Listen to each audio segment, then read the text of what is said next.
Today's workshop comes in two parts. Part one is exploring your personal aesthetic, and part two is identical/unique, the box project. Our presenter this morning is Michael Hoffer. A craftsperson's personal aesthetic informs and distinguishes their work. What makes your work unique are the influences and ideas in the world around you that appeal to you and connect with you.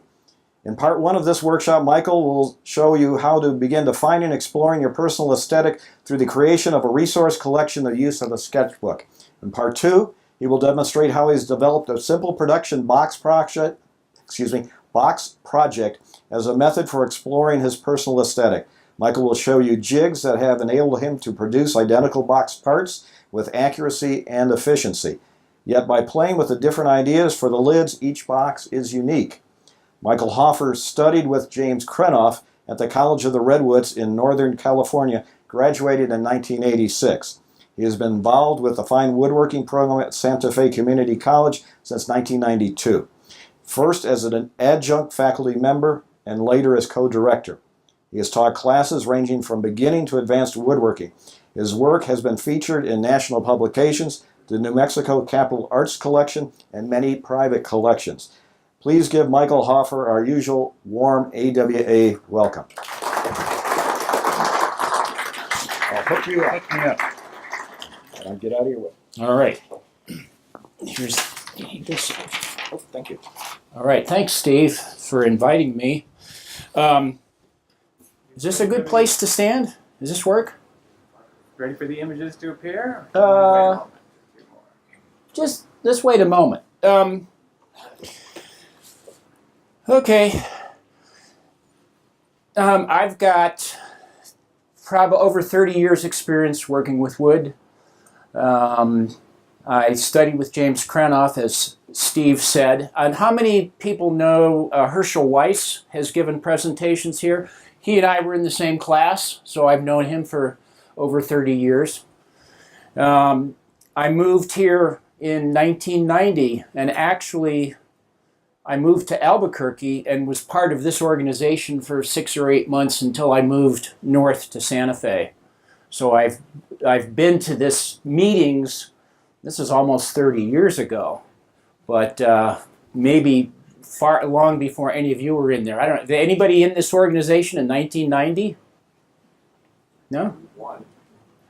Yeah? Okay. We do have membership applications. Well, Steve has been after me to do a presentation, and when I was working full-time at the college, it's pretty hard to get down here on a Saturday because I was working the full schedule. And now I've retired, and I still teach part-time at the college, and I have a lot more free time to work in my studio. And so this fits perfectly. I hope what I have to say and talk about is of interest to you. At any time, please raise your hand if you have a question. I'm really, this could be very question-oriented, this presentation. Okay, sign me up. I did study with Krenoff back in the 80s, and how many people are aware of James Krenoff and the work he's done in the College of the Redwoods? It's pretty well known. Most people associate James Krenoff with a certain style, and it's all about the wood and the graphics of the wood and the grain and the color. And I feel like what I learned from him was not so much about copying his style, which many former students end up going down that path. But what he really taught me was how to look at things, how to see, and how to trust your eye, and how to trust your intuition. He was he would take a little napkin and make a little drawing like this big of a cabinet. And that's no, I like it. And he would start cutting wood immediately. No measurements, no drawing on graph paper, no, back then there wasn't Google SketchUp or anything like that. It was very much about putting things together, maybe dry clamping them and changing things. It was very organic, and it kind of flowed that way. And that's how he would build things. He did, like I say, he taught me how to see and how to look at the world. And you can find influences all over your world for inspiration, for furniture and things to build. Obviously, when I started and when most people start, they look at other furniture. And if it's some sort of furniture they like, whether it's arts and crafts furniture or shaker, they use that as a starting point. Most people, if you're a real rank beginner, people will actually get these plans that tell you the size of every piece of wood and how every joint is done, and actually reproduce something. It's like painting watercolors by numbers. You know, they show you where to paint in the numbers. What I've tried to do and what I've urged my students at the community college to do is to find something you like, but make it yours. Take the elements that you like from a piece of furniture and interpret it in your own way so that it becomes yours. I don't know, with this group, most people are, how many people would call themselves like serious hobbyists? How many people have aspirations to actually sell their work and show their work and put it out in public and try to at least part-time make a living from this? Good. It's a hard road. It's good to have a backup job. You know, and teaching at the community college really helped me get through the last 25 years. Like I say, I went from a part-time teacher to a half-time to running the program, and now that I'm actually retired, I'm still teaching part-time. But the being retired allows me a lot of freedom to work in my own shop and do what I want to do. You know, I've taken commissions over the years, and I tell my students, if you really want to do this, never say no to anybody. Even if you don't know how to do something, you'll find somebody to figure it out. I remember getting a job for this custom home a fellow was building, and it was all these stairs with railings and all the and I'd never done stairs. And I said, oh yeah, I can do that. I can do that. And I went to, some of my friends, it's like, hey, have you ever built stairs? I mean, what, and we figured it out. So you got to be kind of bold and be able to take chances and be willing to fail. Fortunately, I'd say I haven't really failed too much, but I learned a lot, and I made, $5 or $10 an hour a lot of times, but that's how you learn. So you got to be, anyway. If you're interested in doing that, have a backup. Have something else going. Okay. I guess we can start with, let's put an image up. Let's see what we got. Okay, this is an animal from Africa, I guess. I'm not exactly sure what it is. But what really attracted me to this image was all this texture in the horns and this big curve. Okay? So part of what I have my students do, even in the beginning woodworking class, is usually, like this last semester, the class was 2 days a week. So on one day, we'd start the class, everybody would bring in an image of a piece of furniture that they liked. And real briefly, I had them talk about what it is you like about it. On the second day of the week, they would bring in an image of anything that attracted them and talk a little bit about that. So what I learned, like I say, from Krenov was to look at the world. And I just find this incredibly interesting that there's this curve here and all this texture here. Now, I may not put that into a piece of furniture, but at least I have that image. And what I've done over the years, and you can do this on your computer, you can go to Pinterest or just search and find things. I start a resource guide of things that I really like. I'll pass these around actually. There's all kinds of stuff in here. I'm old school. I like things on paper. But you guys can look at these. These are just images of things that I find interesting. Furniture, any kind, a lot of it's different crafts of different, ceramics or not necessarily woodworking. But if you have a collection of things, you'll be surprised how you can get inspiration from those objects. So let's see where we go from here. Okay, so one of the earliest types of furniture that I got really interested in was Art Deco. This is a piece designed by a gentleman in France named Roman in the 1920s. They were very elaborate. These were really high-end pieces of furniture, a lot of veneer, a lot of things like this is ivory, shark skin, things that we wouldn't be using today. But I really got interested in that, and I found a book of his. And I wanted to do some furniture that had something to do with that look. These pieces would sell for what a middle-class house would sell for in the 1920s in France. So they were incredibly labor-intensive for the incredibly rich, the 1%, okay? And there's a detail. I like this, the way it comes down and curves a little bit and has this little foot on it.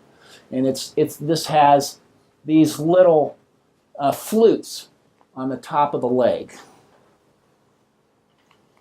So the first piece, this is 1985. The first piece I did at College of the Redwoods was this little mahogany side table, and I incorporated that curve and that little inlay.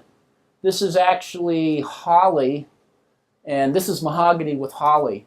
So I took the idea from Art Deco furniture and made a very simple piece. Let's see, there's a detail of the inlay. I actually cut away, and these are probably about 1/16 of an inch thick. So I cleaned up the bottom of the leg and then glued on the holly. A detail of the top, it's a veneered, bandsawn veneered top with an inlay. I glued this piece to the edge banding and then mitered it and put that around there. So that whole thing was an experiment, an exploration of some of the elements of Art Deco that I liked. Yes, sir? How did you finish it? Oh, boy. I can't remember. I would guess something like Waterlocks, which I still use a lot, which is a wiping varnish, technically is what it is. They sell it here. It's a really nice product. Anybody use Waterlocks? Okay, it's really nice on things like mahogany and cherry and dark woods. A detail of a hand-cut dovetail drawer and a little pool. Okay, so going back to things you find in nature that might interest you, the tusks, that curve of the tusk on the elephant intrigued me. And so I use a sketchbook a lot. Now, it's really important that a sketchbook doesn't have lines on it. It's just blank pieces of paper. I keep a small one. I've probably got a half dozen of these I've collected and filled over the last 30 years. So I had an idea of a table and it came from this curve that I saw on the elephant's tusk. Okay, so there was my first little, can you see this? Is it? I don't know if it's dark enough. Then I decided, you know, I drew it with 2 legs and with an inlay down here. So very crude drawings. You don't have to be an artist to sketch in a sketchbook. If the idea is to have a free flow of ideas, uninhibited. You know, I'm showing you, this is mostly like something would be a personal journal that you wouldn't share with people because they're pretty crude. But it captures the idea that I'm trying to get at. So this page has several, and then here's where I tried to figure out, okay, how am I going to attach this solid piece of wood to the bottom of this curved leg? And I came up with a router jig to do that. So this was a nice square piece to begin with, and then I glued another piece with a dowel, and I used a router template cutter to curve the bottom of the leg and then curve the top of this piece that I added, and making sure that the dowel was in a position that wouldn't show through. It had to be carefully located. So that was done while it was a square leg. Does that make sense? Okay. And so a lot of times in my sketchbook, I'll have an idea that I also have to figure out, well, how am I going to do that? And so by sketching and drawing things, I can figure it out on paper. And so there's the final table, which I call it the tusk table. This is oak, which has been dyed black. This is holly. And this one, actually, this is quarter sawn sycamore. And I've probably made, over the years, a half dozen of these and sold them in different galleries and sold them to individual clients. So it was pretty successful. The one interesting thing is the legs are not square to the table, but they're angled out this way a little bit. So I had to do my joinery at a slight angle. Mortise and tenons in here, and then this is all carved out by hand. I think I probably routed some of that out and then cleaned it up by hand. But this table basically began from this elephant. Okay? So, yes, sir. Construction details. What was the process to get the holly to the legs? How did you? There's a dowel, a long dowel that goes up into the leg and into the holly piece. Okay, so they were already cut to size, and then you just joined them via the dowel. While they were square blocks. Got it. Okay. So this is a solid chip as opposed to the veneer. Right. The first one had like a 16th inch veneer that was inlaid, I'd say. So this one was solid. And then I cut I had 2 corresponding templates that had this curve. And so I bandsawed rough and then used the router to curve the bottom of the leg, and it was quite wide at this point. And then did the same with the bottom, so they fit together on that curve. And then I bandsawed this entire shape and cleaned that up. You mentioned Krenoff doing a napkin sketch and then working straight from that. Mm-hmm. I'm curious about your own process. How many intermediary steps between your sketchbook sketches and the final design? I draw things out to scale. I use just 1/8 inch grid paper and draw like a 1/4 inch scale, and then a lot of times I'll make 1/4 inch templates, full size.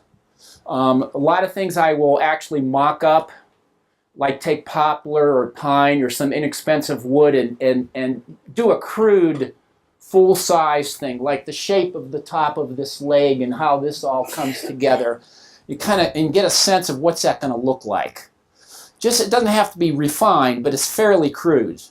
But I'm not at the point, or never will be at the point, where I can go from a sketch on a napkin to cutting wood. I don't trust myself that much. So, but I think it's important. I don't know how many people, if you're going to make something and you draw it first, do you draw it on grid paper or on your computer, what I'm trying to stress is if you have blank pages, you're uninhibited just to get your pencil out and start doodling. And the other thing is never throw away a sketch. Keep them, because you'll go back and find things that like, oh, that really was a good idea. Even at the time you thought it was not going to work. So you'll find old things. It's about an uninhibited exploration of your ideas. And even if they're very crude, you can come up with something that you can wrap your mind around and know it's going to work. Okay? This was another Roman piece. And I kind of like the curve of the leg here. This is probably like a liquor cabinet or something. And this next piece is not related that closely to it, but it does have that little bit of a curve to a leg.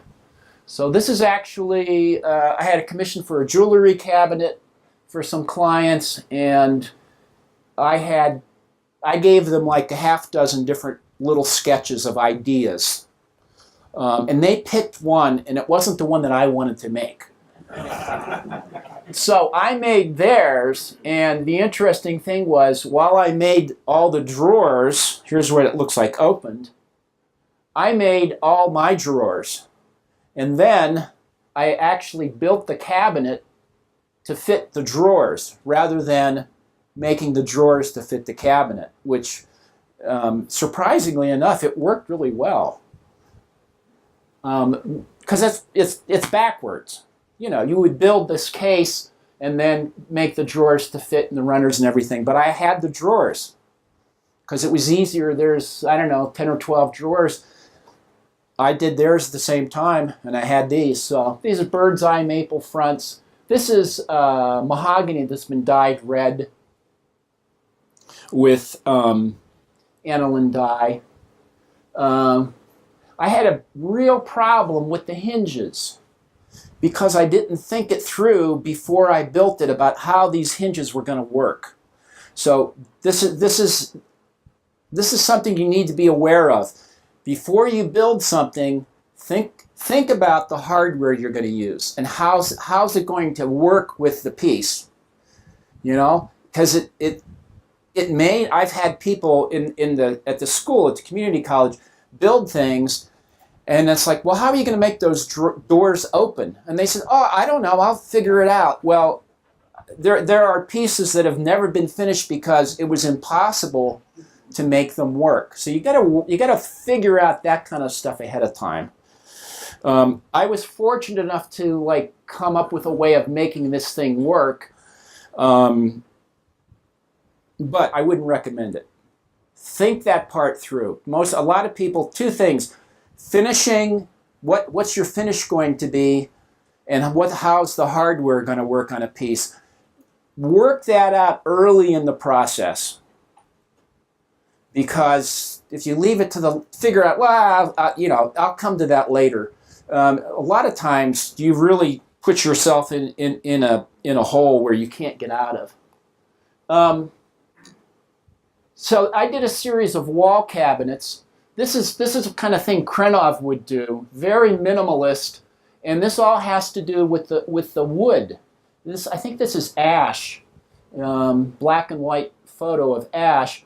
So the idea of a cabinet hanging on a wall is something that he did a lot of. This is that piece open.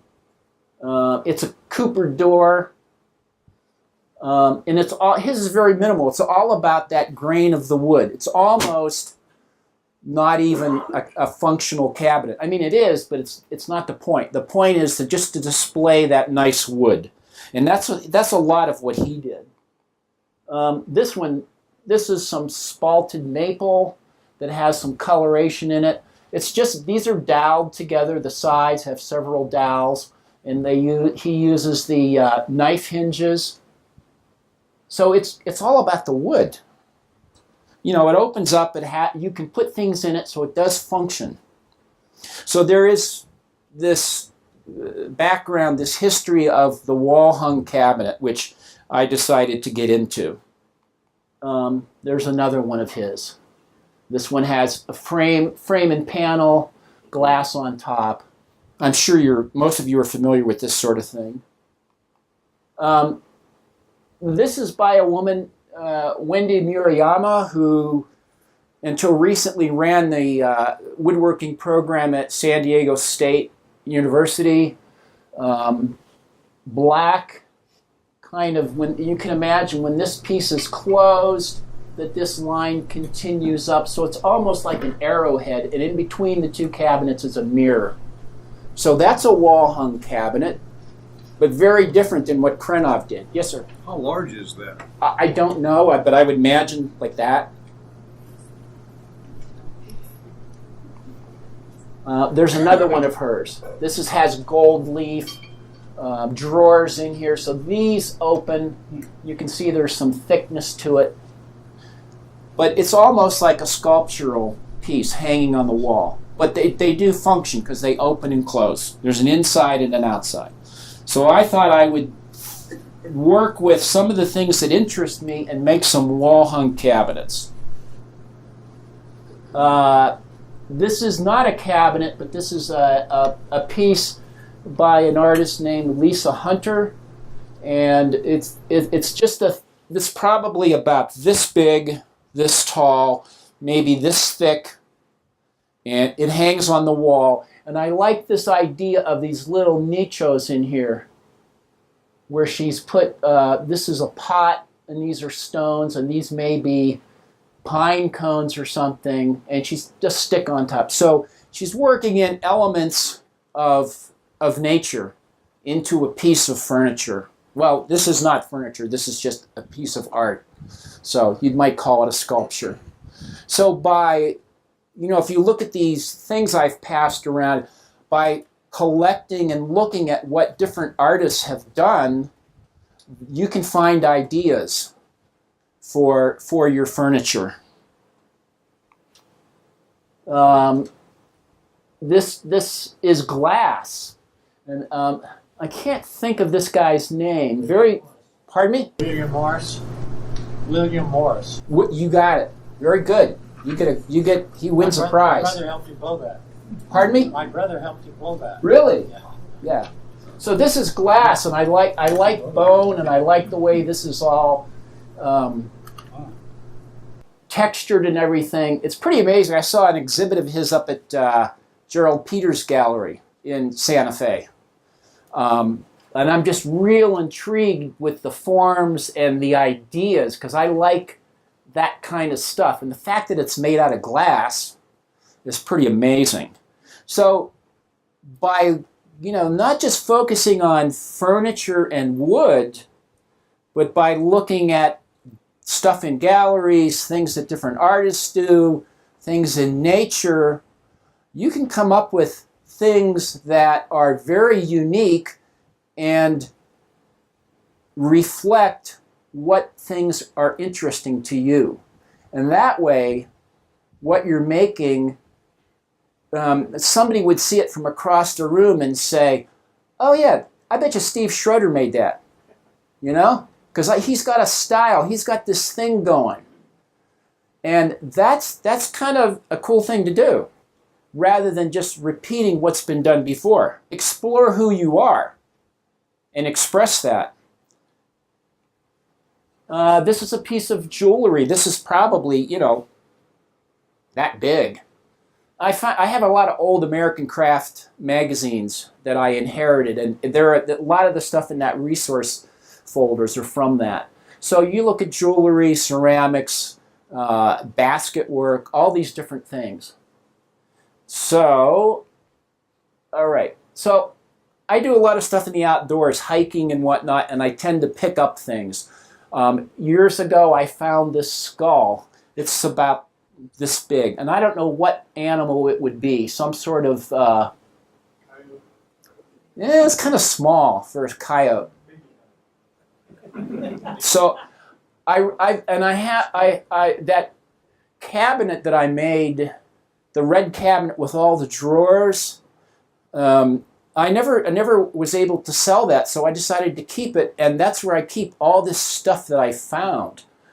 You know, people think it's a jewelry cabinet. Well, it's full of skulls and stones and all kind of weird stuff that I've picked up over the years as I'm out hiking in the mountains.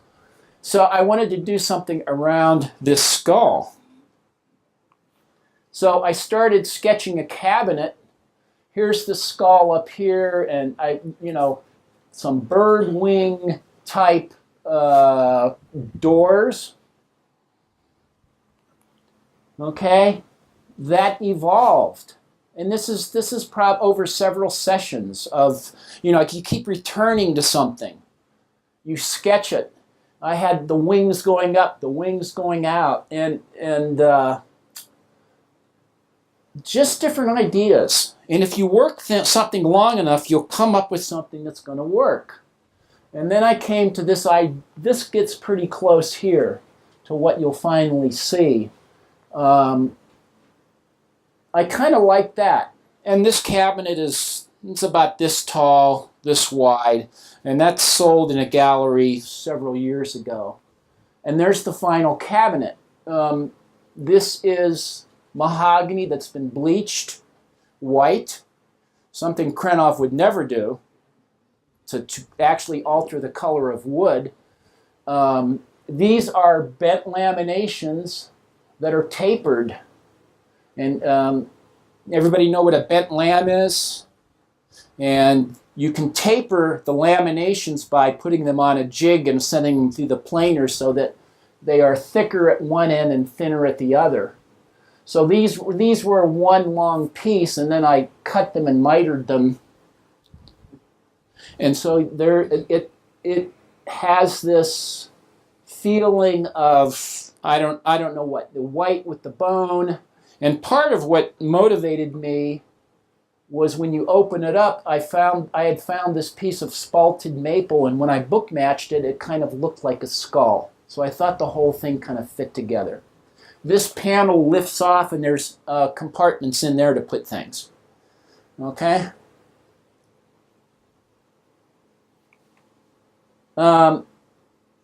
Another cabinet, cholla. So you see a lot of cholla sticks floating around as you're out hiking, and so I started picking those up,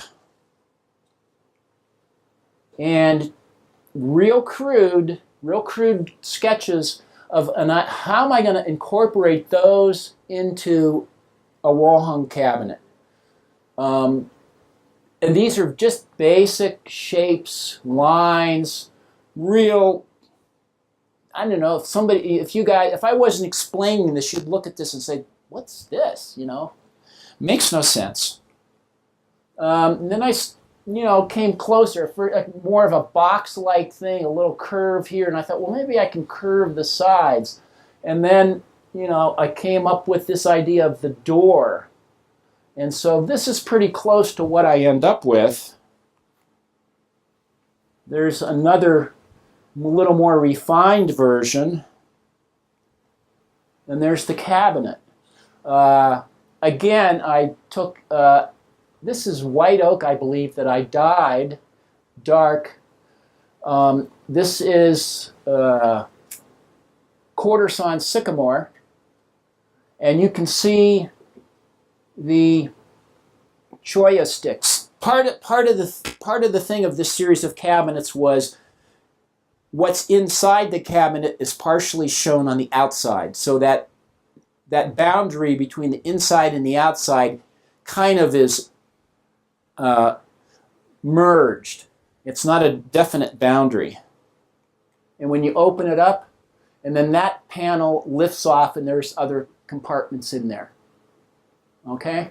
Michael, Yes? are the cholla sticks whole in the sense of the circular cross-section? No, they're whole. They're hollow, and I ran a little, probably an 1/8 or 3/16 dowel through the middle of each one and drilled holes. So they're actually whole, they have a dowel running through them that connects to those side pieces. What's behind the sticks? Behind this lifts off, there's little brass pins here with holes. this just lifts off, and then there's continuation of the shelves. It's the dried cholla wood-like.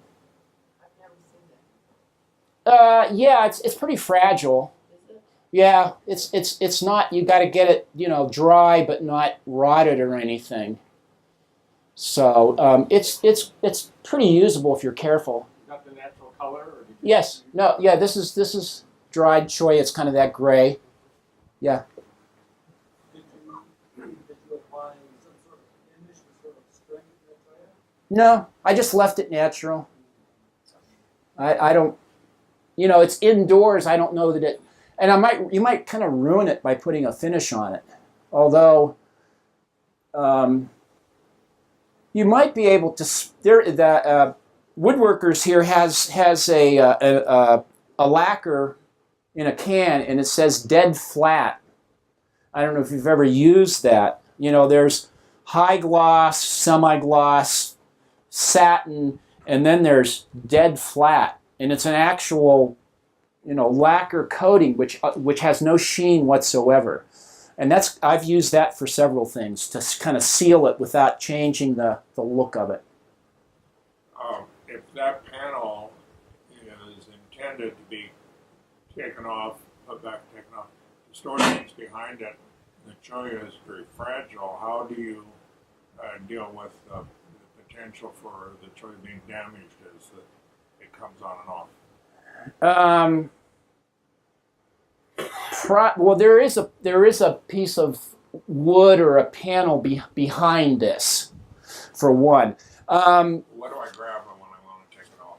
Just like this, and it pulls right off. If you can't quite see it, but there's a brass pin on each corner and a hole, so it just lifts off. And the light colored wood is part of the frame that you would grab. Yes, you grab that. Yeah. Okay. I imagine. I'm not sure if I glued these dowels in, but I imagined if I didn't glue them, you could probably tap them out and replace one of the cholla sticks if you needed to. I can't remember if I glued it or not. I don't know, you know, if it gets damaged, you know, it's kind of like, so be it. They are kind of fragile. Considering the fragile part of that, how did you go about getting that shape to match perfectly to the frame? I probably cut them with a little tiny hand saw, like a Dozuki saw. I probably, you know, spoiled a few as I started until I figured out the best way to hold them and cut them. You gotta have the frame set. So they're each one's a little different in size, and they're kind of, you can see they're not perfectly straight. There's curves and things, so there are spaces there. But part of the idea was to use something from nature that was kind of rustic, but yet put it in something that's kind of a refined piece. So that was the idea, part of the idea. Okay, a couple more of these, and then how are we doing for time? Am I talking? 15 minutes. Oh, cool. Well, I think we'll make it. This is another piece by this woman, Lisa Hunter. It's probably like a foot square and a few inches deep. It's not a cabinet. It's just piece of artwork. And I like this idea of a cavity with a bunch of rocks in there. And this is something I saw in a gallery on Canyon Road. She's a pretty well-known artist. I think she lives in New England somewhere. But, you know, I like that. So I got that image. So I was in Mexico once, number of years ago, in a place called San Carlos on the beach there, and I found these blue stones. I started picking up these series of blue stones. And they weren't everywhere, but you had to walk, and every once in a while you'd find one of these blue stones. And I thought, well, okay, I'm going to do something with those blue stones like she's done with that cavity with a bunch of stones in it. So here's one that's just straight. And then I thought some sort of a shape. Okay. More. This is getting closer to the final product here. Just a lot of fooling around with a pencil and a blank piece of paper. And again, figuring out how this, I imagine how this thing is going to work, how it's going to open. And there's the piece. That's cherry with these stones running down it. There's not too much here that's rectilinear. And when you open it, it looks like that.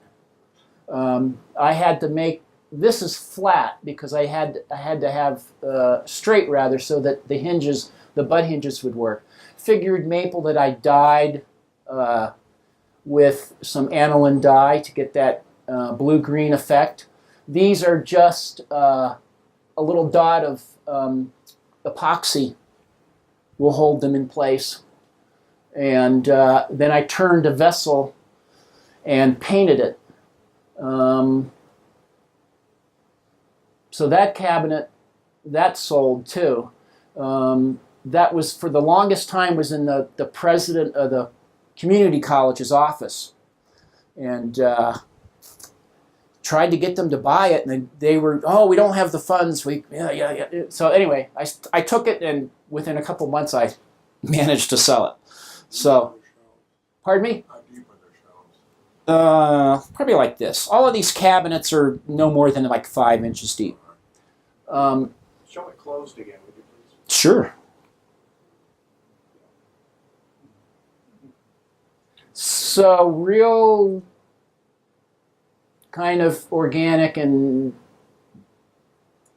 this is kind of curved and a lot of handwork. It was a lot of fun, a lot of work. Some of this stuff, I mean, you don't knock this stuff out,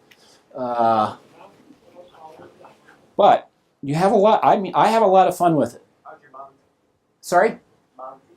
How'd you mount it on the wall? All of these are mounted with what's called a French cleat. Oh, sure. Yeah. Okay, so it's a piece with a 45, and it hooks on there. So there's a space behind it, like, you know, ½ inch or something that clicks on the wall. What are the general dimensions? Maybe this tall, under 30 inches, and at its widest, maybe a foot. And none of these are like, you know, 5 inches deep, 6 inches at most, counting the doors. So, gravity-wise, how do you keep it staying closed? Do you have some kind of latch to keep it closed? Or is it Funny story. When I first made it, just hung it on the wall, and the door stayed closed. And then when I ended up, somehow it ended up in the president's office, and the one door kept coming open. So basically, I just shoved a shim up underneath it to tip it back a little bit to keep it closed. I thought of like, well, I could go back and put magnetic catches and all this, but if I can put a shim in there to tip it, that works. Easy solution. We don't need to get too complicated here. Anything? Okay. So there's open, and here's a detail of the, and I kind of like this. This looks like water. That shimmer of that's figured maple that's been dyed, so it gives the image of water. And there's a lot of these. There's a room for interpretation, like what am I trying to say, or what's this about? And it's like one person may come up with one story, and somebody else could come up with another story. That's great. You know, it's something that engages people and makes it interesting. Okay. This is the last cabinet. These are discs that I found up at the old Tasuki flea market when that was still going. These are turquoise discs. And this guy had tons of them, so I just picked out a few. These are something called hair. It's not a very good image of it here. Hair pipe, which is bone. Native American breastplates. You've seen those sorts of things with a bunch of bone. You can buy that. There's a supplier that I can't think of the name of the place, but they have all sorts of things for making like Native American, dress and mountain man type things. And I found those bones in this catalog. So I wanted to do something with those. So here's a basic box that shows these discs, and here's it open with shelves. And then I thought of different ways of supporting them with this is waxed linen thread. So the original was kind of boxy. And another sketch, trying to work something out.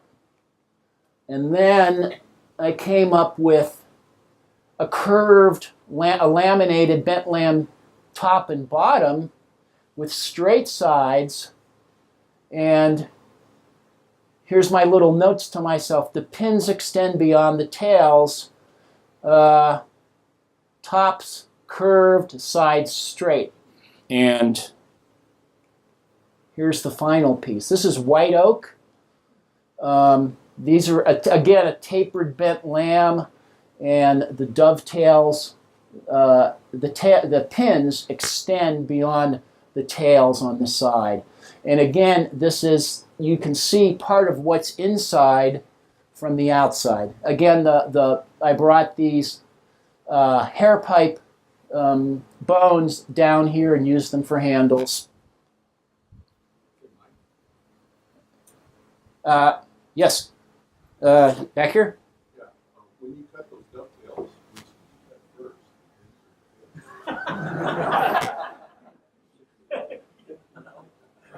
first. I usually do the tails first.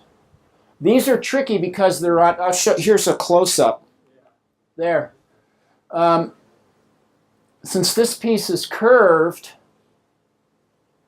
rather than being straight, I know it took me, each corner probably took 4 to 6 hours, because I can remember, every afternoon sitting down and like I could get a corner done between like noon and 4, 5, 6 o'clock.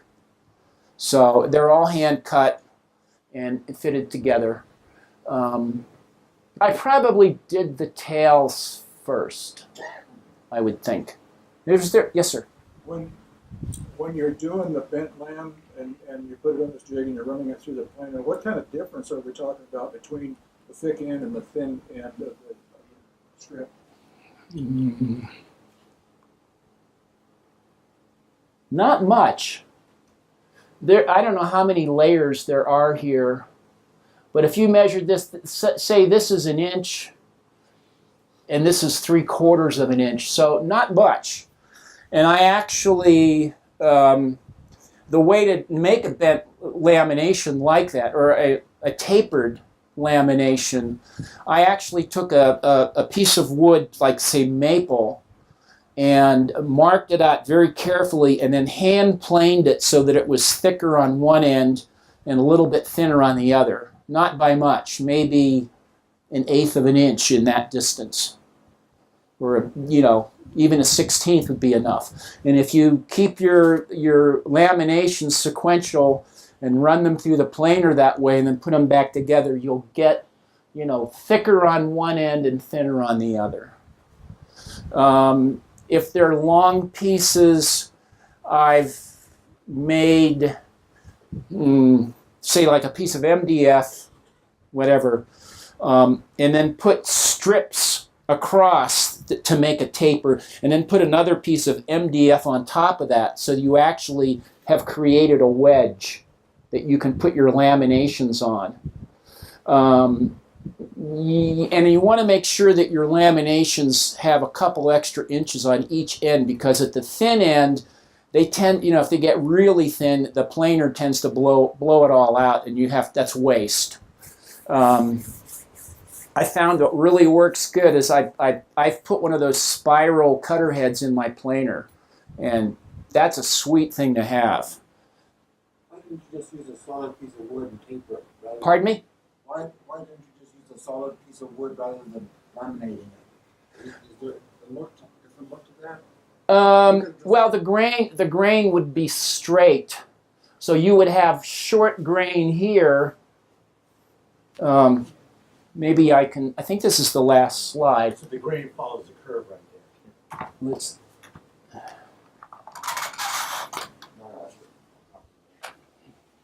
Turn the lights on. Okay. So that, say it curves like this, and it gets thinner down here.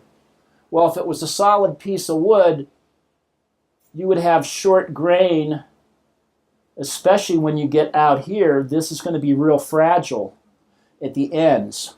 So what I've done is make that make all the grain follow that curve for strength. It's a lot of work, but on a very shallow curve you can do it on a solid piece. But if you really want to keep that grain running in the direction, the length of the piece, that's what you got to do. Is there a way to make this stop? Magic. Okay, I think that's the last.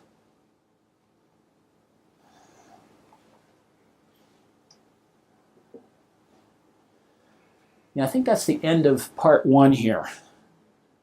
Okay? Is there an interior panel left off as well? Yeah, oh yeah. Again, that lifts off and there's compartments in there, little shelves. And this is where I didn't know what to do with the bottom because it had a curve. And Christoph Neander, one of the other instructors up there, it's really handy to have a lot of people around because they'll see things that you don't, it's like, I don't know what to do there. And he said, oh, make a shelf and then make, a shorter peg here. These are actually dovetailed in there and a longer one here so that it's level. And it's like, oh, why didn't I think of that? That's so simple. That detail kind of intrigues me because the rest of the shelves span cleanly, and the one above it spans cleanly across. My eye goes to those little supports, and it kind of interrupts that clean flow. And why you chose to put those little stubby supports in, I'm curious about. Well, so that I would have a level shelf. I understand, but the shelf could go from side to side without any support. You didn't need that. Oh, I could have, yeah. I could have done it that way. For whatever reason, I decided to put a base to it. I like it. It gives us 4 different intriguing negative spaces. Yeah. Become a focal point. And then I think they may be adjustable shelves too. Okay, we'll start here. Yes, sir. I'm curious, is this one of the $3 an hour jobs you were talking about? Yeah, this is a keeper. I basically made this for myself, so this I would not. And a lot of times I try to keep track of my time. And it's on a lot of things. I just get to the point where I'm having too much fun. It's different if it's a commission for somebody. When I do a commission, I sit down. Well, first of all, if you ever do commissions, ask the person what their budget is. Don't be afraid to talk about money right off the bat, because when I started 30 years ago, somebody would say they wanted something, and I would come up with this big elaborate thing which was 4 times the cost of what their budget was. So you need to design something that's reasonable for them. And then I would walk through in my head and write down like every step it would take to make this, whatever the project was, and try to remember okay, what's the first thing? I'm going to be milling wood, or I'm going to the lumber yard. That takes time. And I walk through it, and how much time do I want to, think I'm going to spend on this? and then you can come up with a price. Yes, sir. So, I don't know, maybe from a business point of view, do you ever make more than one? Sorry? Do you ever make more than one in one of your... Well, I that's what we're going to do next is this box project. All of these things that you've seen have just been one of a kind. And the only thing I've... Make it again. Pardon me? You could make it again. I don't know if that's against the ethic or what. I think personally, once I've made something like that, then I'm like ready to go on to the next thing. And it's kind of, I guess if somebody saw this in my portfolio or on my website and wanted one, and they were willing to pay what I wanted for it, then I would make it. So, let this gentleman back here. Yes, you. Yes. Well, I'm curious in the whole process of exploring and pursuing different inspirations and whatnot. I'm curious about the threshold at which you decide that's something that really works for me, and then it sort of becomes part of your language of, like we were talking about earlier, of having personal aesthetic and so forth. What sort of, and has there ever been anything that you explored and said, man, I'm never trying that again? That I decided not to. Yes, like if you. It's kind of sort of what's the threshold of this really works for me and I want to keep doing it? That's a good question. I've done a lot of things on commission that were something I wasn't that necessarily interested in, but it was a paying job. So these are really fun things. This is what I consider not woodworking, but wood playing. And I'm kind of like just doing it because I can, because I have an idea and I've got the time and yeah, if I could sell it, fine. But like certain things, like this is real personal, so I decided I'm keeping this.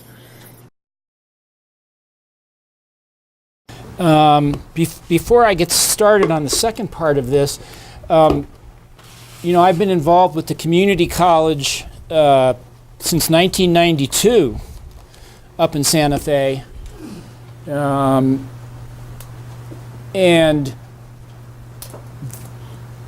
if you're a beginning woodworker, our Wood 111 class is an excellent place to start.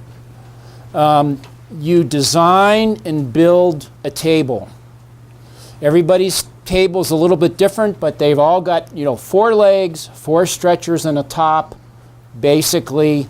And everybody comes up with something different. So you do learn not only how to use all the machinery, basic milling of wood, but you learn a little bit about designing something. You come up with a sketch, and we'll help you work through to get all the dimensions and everything. Tracy has been up there, Benny, Steve Schroeder. yeah, bunch of, okay? So it's Don't forget safety. safe. Of course. The safety is a big thing, yeah. Safety is a big thing, and you can carpool. So we've had a lot of people from Albuquerque, and if you've never been up there, it's just come on up sometime and drop in and see the facilities and meet some of the instructors. Is that a day course or an evening course? We rotate everything from daytime to evening to all day Saturday, so that depending on if you're working full time or if you're retired, whatever you're doing, we never have them at the same time. We make it so that everybody, it's going to be available to everybody. And usually there's 2 to 3 sections of the beginning woodworking class. And I've been doing it for all these years, and I get people that have a good bit of experience, but they always tell me at the end of the class, I really learned a lot. Even though I thought I knew a lot, I've learned a lot, and especially the safety stuff. We're really big on the safety stuff. I've been up there, and I couldn't find anything. How do we figure out when sign up for the classes is available and all that? Go to the Santa Fe Community College website.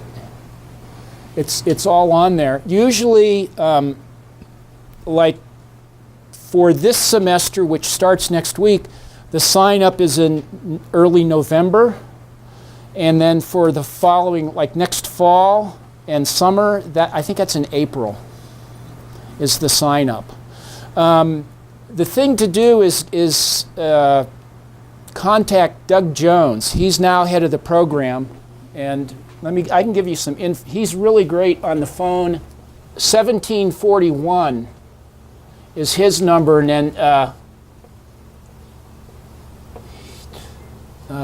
this is the wood shop, 1726.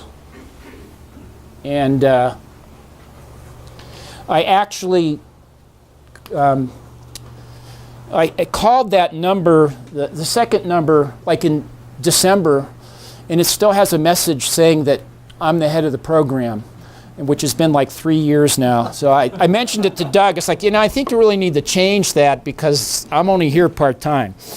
So. How big are the classes? 12. 12, okay. 12 people. If it's turning, there's 8. And then we have a second woodworking studio. It's a little bit smaller, and there's 10 in that space. So there's not like 20 or 30 people. You get a lot of personal attention, and the beginning woodworking class always has an assistant to the teacher. So you actually have 2 instructors for 12 people. You really get a lot of hands-on personal attention. It's a great class. For the lab fee is $75. You get all the ash you need to build a table, other than like a huge dining table. It's got to be reasonable. So, okay, that's my commercial message. So this is my shop. It's a 16 by 32 building. I live on 2.5 acres, like midway. If you imagine, if you take I-25, if you're going from Santa Fe to Las Vegas, I'm about halfway in between both of those towns. When I bought the property, this building was there, but it was unfinished. It was just a shell, so I had to wire it. I had to first dig a trench 80 feet to get the wiring in there and put a panel in. And basically finish the inside, but it was all the heavy duty work was done, and it took me 3 years. I was working full time at the college, so evenings and weekends I just plugged away at it until it was completed. No, it's closer to Santa Fe, and Villanueva is down the. Yeah, I'm like a couple exits from Ribera, between Rowe and Ribera, if you would know where that would be. It's a place called Ilfeld, which hardly anybody ever knows where Ilfeld is. Actually, Mark Levin used to live out that way. That's where his shop used to be, and Val Kilmer was about a mile or 2 from me when he had a ranch out there. You like the actor? Yes, yeah, he's no longer around there, I guess. This is the inside. So I came up with this project. One is I have a real hard time letting go of any piece of wood that's nice. So I was like inundated with small pieces of wood, and I thought, I need to come up with something to do with this wood, and I'm interested not in showing stuff in galleries, but doing high-end arts and crafts fairs where I can market my own work and deal directly with the customer and cut out the whole gallery thing. And a number of years ago, actually 22 years ago, I did the Cherry Creek Arts Festival in Denver, which is one of the best arts and crafts fairs in the country. And I didn't know anything about about it, or really that long ago, I really didn't know what I was doing. So I got accepted to that, and I took a bunch of like furniture and showed it. I didn't sell anything. I almost had 2 commissions, but they both fell through. So it was a total wash, total loss of time and money. But I did learn a lot. And one thing I learned is what sells are smaller objects that are reasonably priced. And that's a way of somebody buying something for $300 or $400, and then they've got something of yours, and there's that thing in their head that's like, yeah, maybe someday I'll commission this guy to make some furniture for me. And so I've applied for this summer, and I will know next Friday if I've been accepted. The Cherry Creek thing, yeah. And so my idea is to have a product, a small product that people can walk away with, and also show some furniture, show some sculpture, and other things that I do. So we'll see what I'll know next Friday. But in the meantime, I'm keeping busy. So I'm making 30 boxes out of all this nice wood that's too nice to throw away or burn, but it's pretty small. So this was last winter when I started this project. The inside of my shop. Let's see, this is kind of repetitious here. Boxes. And so these are just the sides of the boxes right now. There's a method to this, X, Y, and different colors, and I'll explain that in a moment. They take up a lot of room. So these at this point are just 3/8 of an inch thick, about 3 inches wide. They measure 12 by 7.5, and they're mitered with a 45 at this point.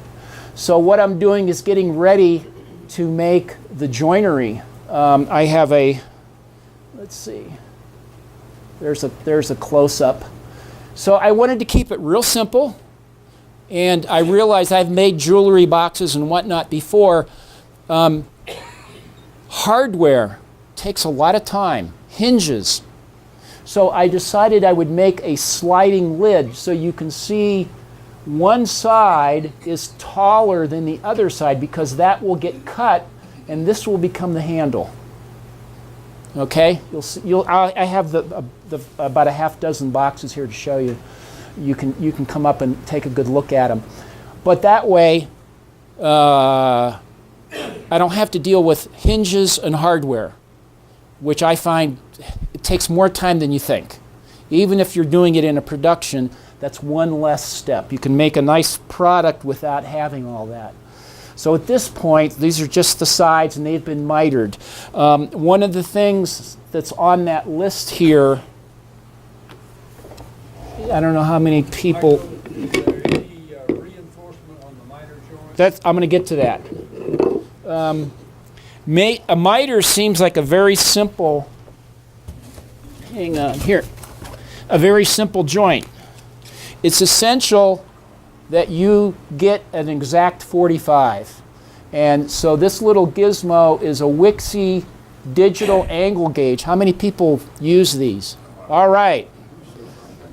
I used to just use a 45 gauge until this thing came out. So you can put this on your table saw blade and get it precise 45 degree. That's really critical. My only advice, if you buy that, is buy a supply of 2032 batteries. Yes. Because I'm always leaving it Yep. turned on and wearing down the battery. Yep. And then when you need it and you don't have a battery, you're stuck. Yeah. The reinforcement, I'll get to that. Yeah, because what you're doing is joint, it's end grain to end grain. So there is no real gluing surface that's going to work. End grain to end grain will not hold. That'll just pop apart. So I've come up with a blind spline that's inside of there. We'll see if we get there. More boxes. You're going to build a cabinet then to hold these? I could. So here is, this is the jig that holds the box. Well, let me go through the slides, and then we can turn the lights on, and then that'll make more sense. But all of that I discovered, the first thing I did was I made 4 prototypes to see how it worked. And I learned a lot. I made mistakes. I found out what works, what doesn't work. So if you're going to do a number of things, I think it's a good idea to do 1 or 2 prototypes, because you'll make mistakes and you'll discover things. So part of what I'm enjoying about doing this is, as I'm going through the process, every time I'm doing them in sets of 6. So I've got 30 enough parts for 30 at the moment. Every time I go through a set of 6, I learn something new, and how to be a little more efficient, and what to look for to make sure I get a good, get the box together just right, things like that. So there's a learning curve, and so hopefully by the time I'm done, I'll have it like totally down with no mistakes or any problems. These are I have green tape and blue tape with X's and Y's, and this has to do with how I'm making this spline in here. So here's this jig. This is my router table. This holds a side, and right in here, you can't really see it, but there's an 1/8 inch up spiral mortising bit. Okay, just like any bit you would make a mortise with, this is an 1/8 of an inch, because these are only 3/8 of an inch thick. Here's I'll pass this around. Here's a typical side of, or that's just a sample. And when I bought this property, and this guy had started building this shop, he left a bunch of stuff behind. And one of the things, I have like 2 huge sheets of 1/8 inch door skin. Okay, if you went to Home Depot and bought a hollow core door, that Luan 1/8 inch skin that's on both sides of the door, it's actually 3 plies of Philippine mahogany. And so that's what I'm using for a spline. So I just hold this bar up against my router table. Here's my fence. Here's my stop block. And because these are blind, they come in from the bottom, and they don't come all the way through. Some of them I have to come in from the right-hand side of the bit, and then I have to flip this around, put the stop block over here, and come in from the other side. So that's why they're all labeled with different colors, so that I can keep it straight. That's the other thing. The more, so 30 boxes, right now I have 120 parts. And keeping everything organized is essential. So that's why I had all the boxes laid out in order, so in each corner was labeled about how I was going to run over the router. So here's what happens after I've routed it. This is the top, because I've made a bevel on here, so I know which is the top, which is the bottom. And then here's my 1/8 inch router cut that will take one of these splines. So when it's glued together, and I also glue the bottom in, so that keeps the whole thing solid. And I think, yeah, here's the router table in the back, and like I say, I've got them all laid out. This is new. The only time I've ever done multiples was when I've done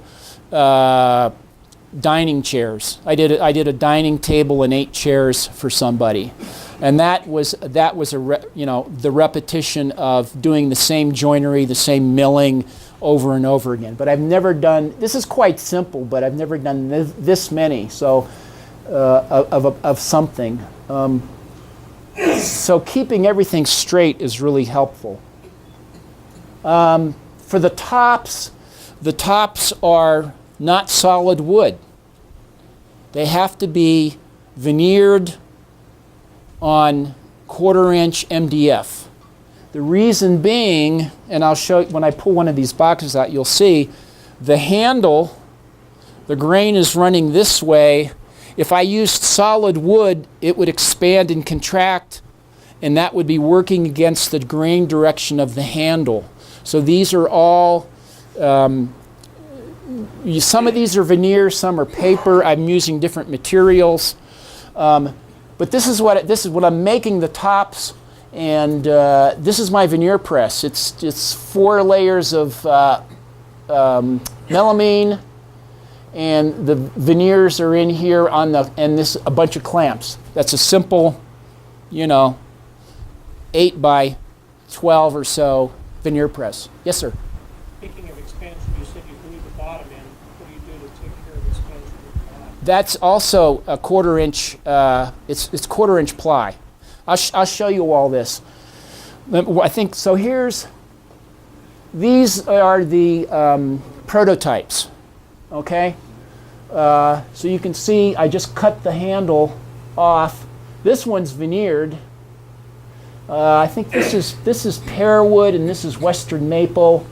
This is Douglas fir, and this is paper. I know a lot of people in the printmaking and book arts department who make paper at the community college, and I've connected with them and bought, or they gave me paper.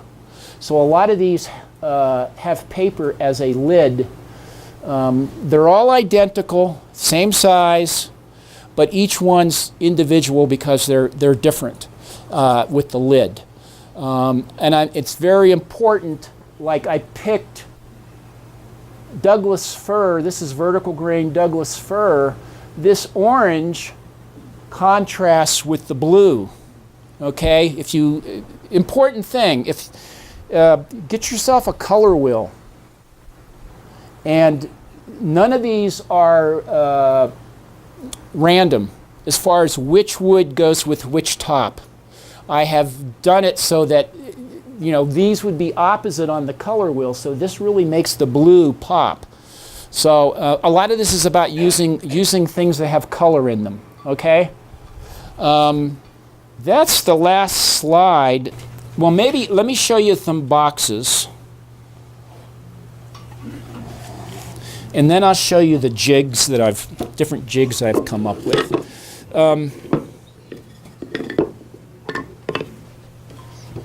This was the main jig. So this run against the router table edge. Let me get all this over here. Give me a second.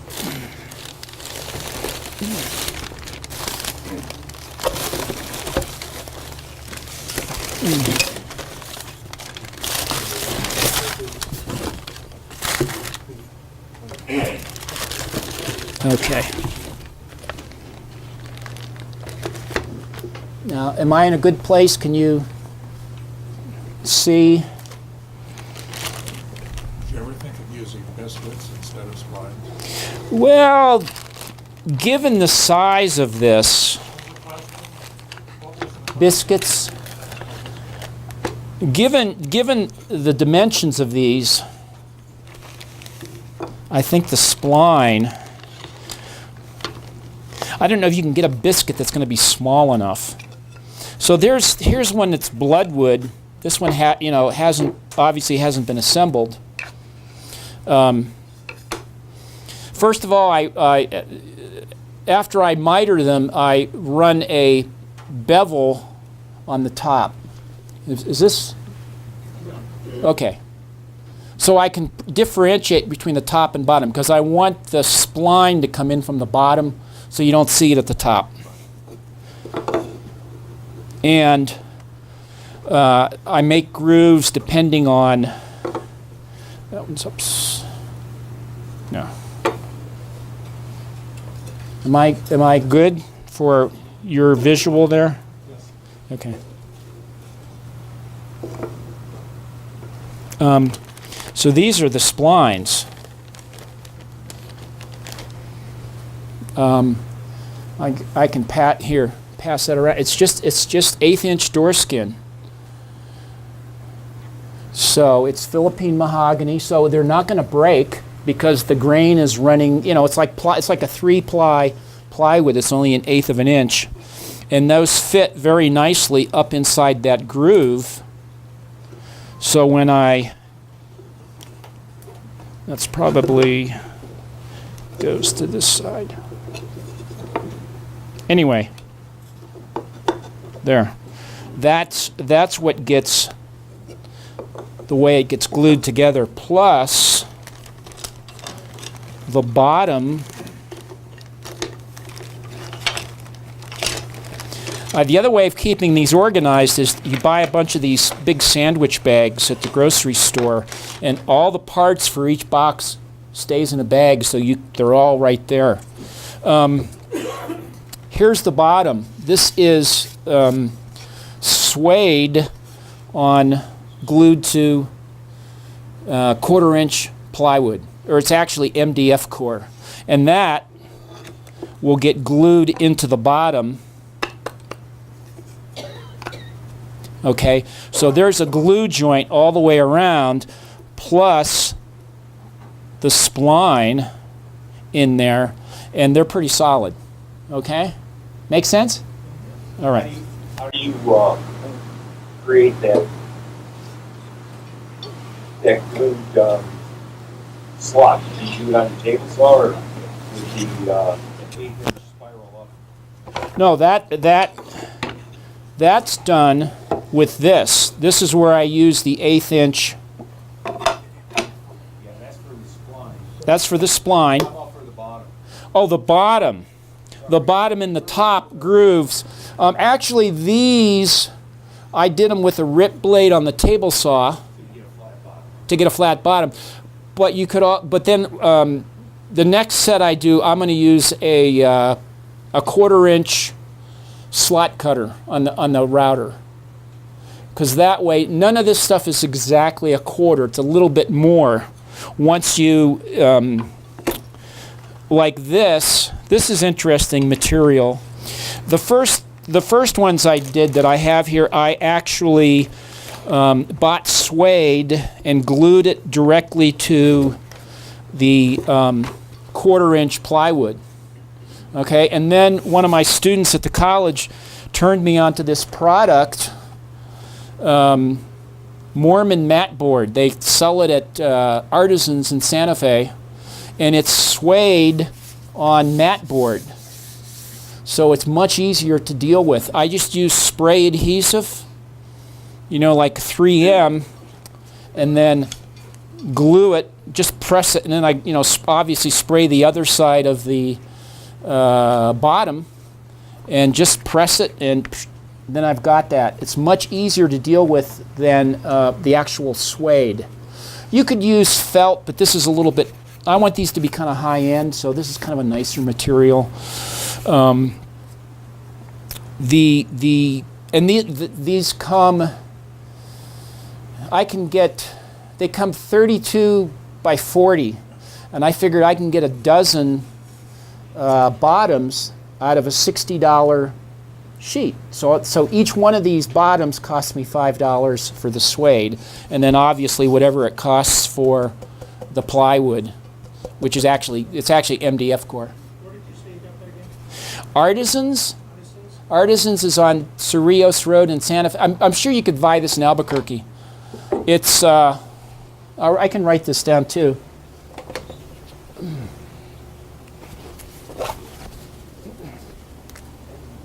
This saves a lot of work. White core suede.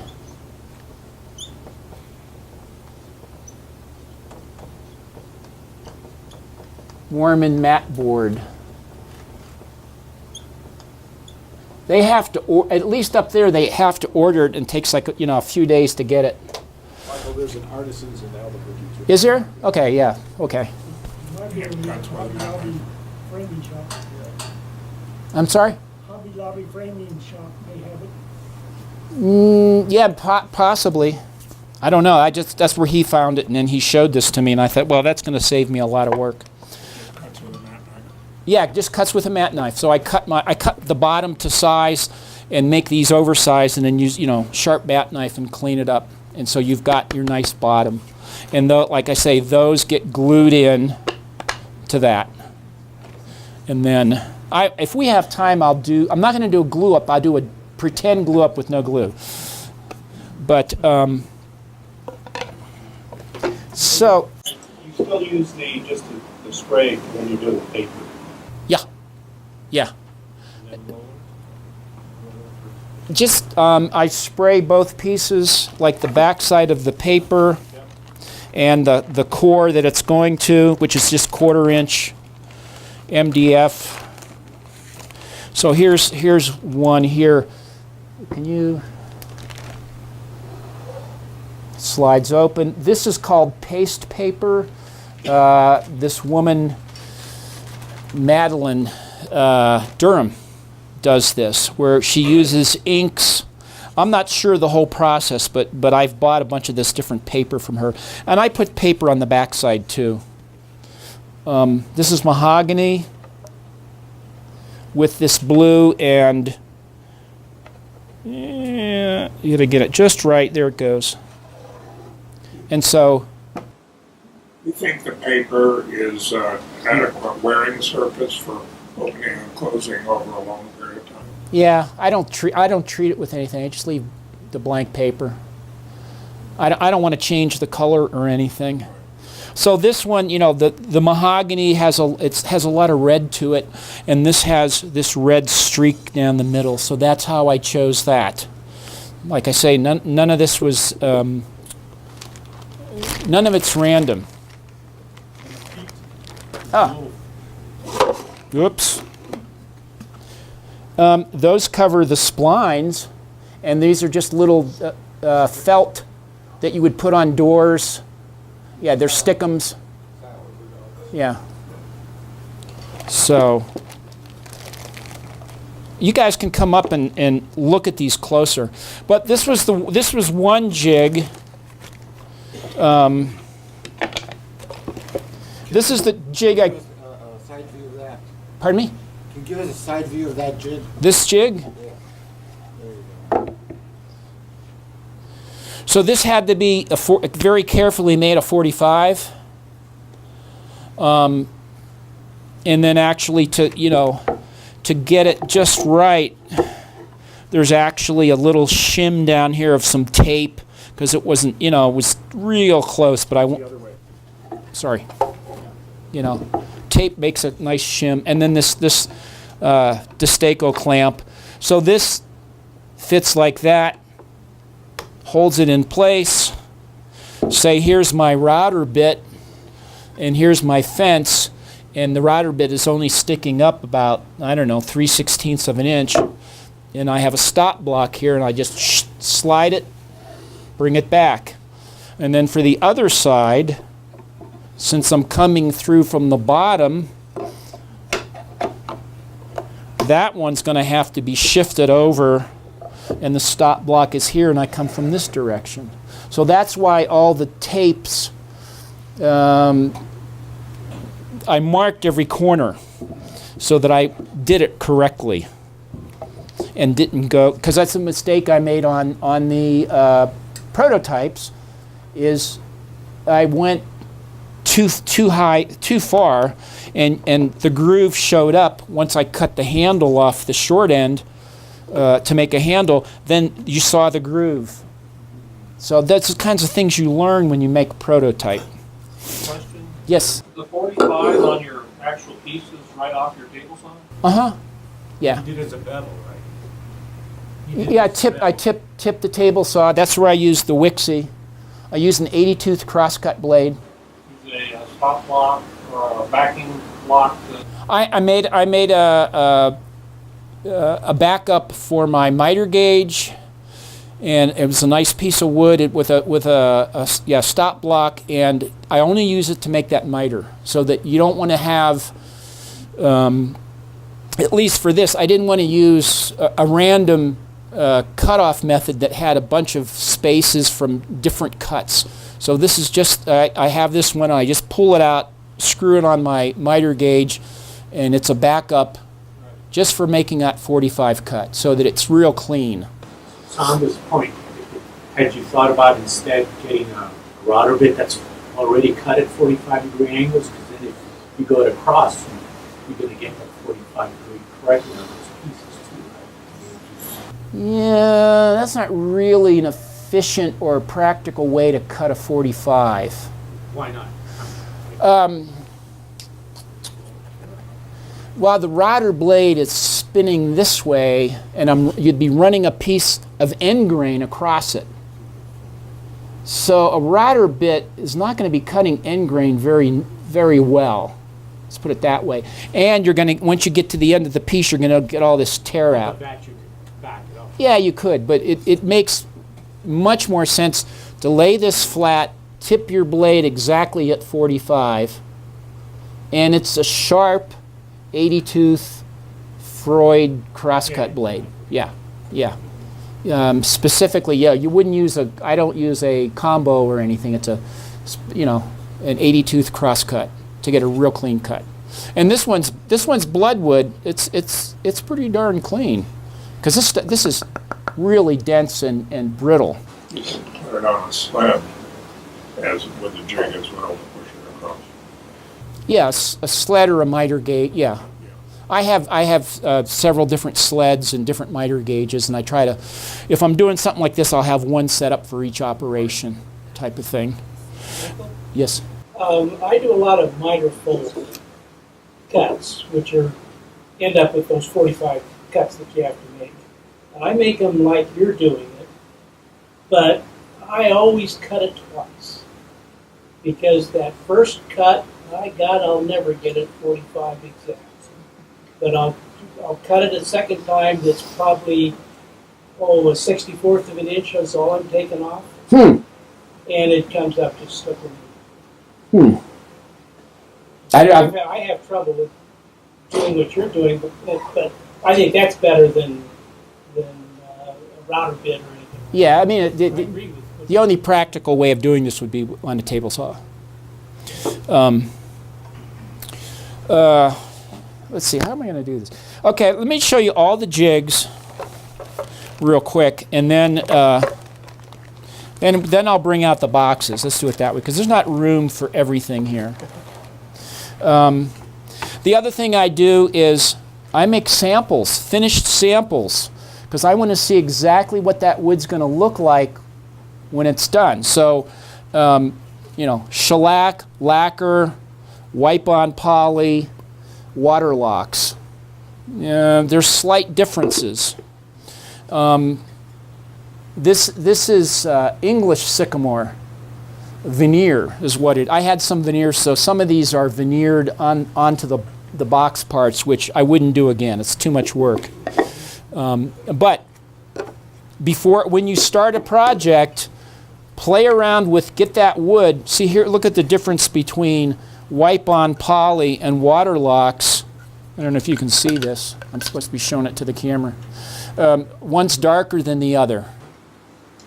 Found that water locks on light wood colors over time. It does. It really does. And so I went with the white oak has wipe-on poly. So I'm real big on make a sample and don't leave that till the end. Figure out, especially when I'm trying to coordinate the color of the wood with what's on the top. With cherry, always seal it, because it'll get blotchy. So I just use a quick coat of spray shellac, let that harden overnight, and wipe it with 400 grit paper, and then I put my wipe-on poly or water locks on it. That will keep the cherry from being blotchy, because it tends to happen. Okay. Do samples. And don't do tiny little samples. A nice big sample that you can really see. That's an important thing. Okay, now I can get rid of this. So, Michael, your piece came along there. Eric and I noticed that the splines are a little bit loose in there. Is that okay, or? This one may be a kind of a fat on the cut. The splines are a hair under 1/8 of an inch, and this is exactly 1/8 of an inch. So with adequate glue in there, if it's really tight, you have trouble getting in the glue up possibly. So if this was a big piece of furniture, my tolerances for my joinery, this would be too loose for me. Like if this was a mortise and tenon, that's not acceptable. But for something like a small box that has the bottom glued in, there's really not that much stress on it. I don't see where it's going to go anywhere, and I don't think any of these corners are going to come apart. But I do Tight Bond 3, and I put a fair amount of glue in there so that it's really it takes up that space. But if you measured these, they're just slightly under 1/8 of an inch. So there's a little slop there, but I'm not worried about it. Your box pieces, are they pre-finished before you assemble? I pre-finish the inside. So here's one that's been just glued up.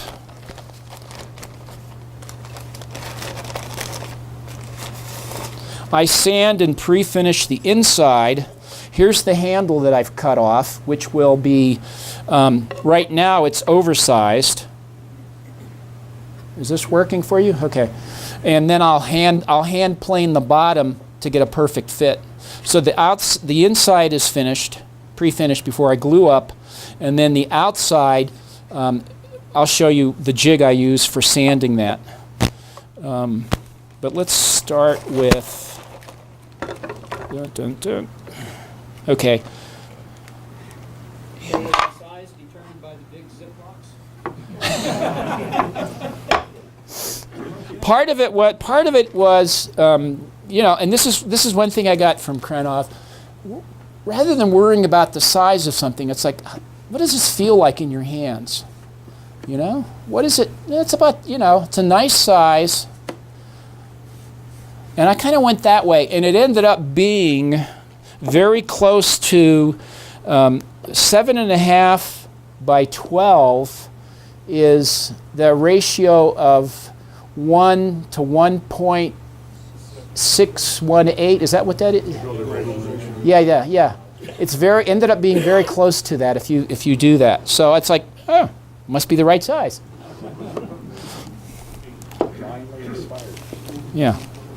But a lot of it is like when I tell students to design a table, and how big should the table be? I says, get your tape measure out. And it's like, well, I want it to be about, this high. This feels good, right? My hand's about this high. So measure that, And it's how your body interacts with something. And that's kind of where I get my measurements from. Okay, so this is the jig for making that slot in the miter, okay? Then I want to pre-sand all my parts. So this jig, these slide in here. I can put 2 in. Okay? Lock this in my bench dogs. These are 3/8. These are 5/16, so they just stick up a hair. I can pass this around. Try not to drop them. And I've got one made then for the longer sides, because these get sanded and pre-finished. Use a panel sander then? I just do it by hand. Yeah. I don't use, this is too small. I don't really care for random orbit. Sanders seem to make the grain really muddy. So, and these are so small, I use those rubber, they sell them here. They have a rubber sanding block that's dead flat. They're either blue or black, and they take They're sized to take a length of a sheet of paper. Those are, huh? Quarter inch of a big. Yeah, yeah. Quarter of a long sheet. Those are real handy. And what I do is I have one for, I start with 120, 150, 180, 220. And so I have a block for each one, so I'm not changing sandpaper. I use automotive long blocks, which are about 20 inches. Dump it back, all different grids. Yeah. But you want a good solid flat. And the other thing I discovered, I didn't discover this, I got turned on to it by Christoph Neander buys all his paper, sandpaper cloth backed rather than paper backed. And it's really expensive, but a piece of sandpaper lasts forever. So I started, when I ran out of my paper backed paper, I ordered the cloth backed. And it's like, I can sand like a zillion boxes before that sandpaper gets dull and I have to toss it. So it's more expensive, but I think it's much more efficient. So then here's the other jig. This is for the longer pieces, obviously. And so these get sanded all the way to 220 on the inside and then pre-finished, being careful not to get any finish down into the groove where I'm going to glue in a bottom. Okay?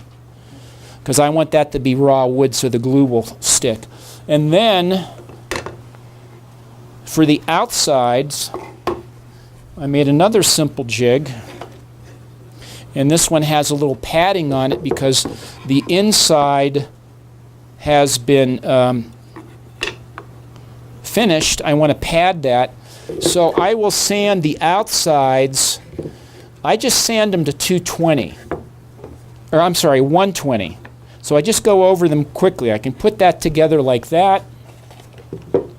Hand sand these pieces to 120 so that they're not just out of the planer. Okay? The reason I don't go any further is because once you glue it up, the outside, the corners are going to need some work. So the other jig I have, this goes in the bench dog. This is sized so I can hang that, sand this, clean up the corners, and I'll take this all the way to 220. And then the other slot is made